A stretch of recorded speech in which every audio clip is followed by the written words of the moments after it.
Okay, fantastic.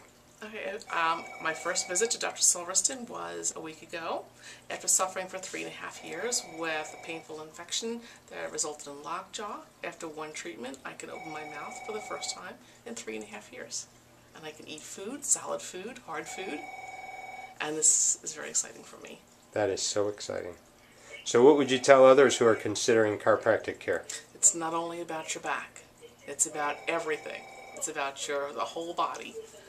My back is better, but my jaw is absolutely incredible. Cool. Thank you. Thank you.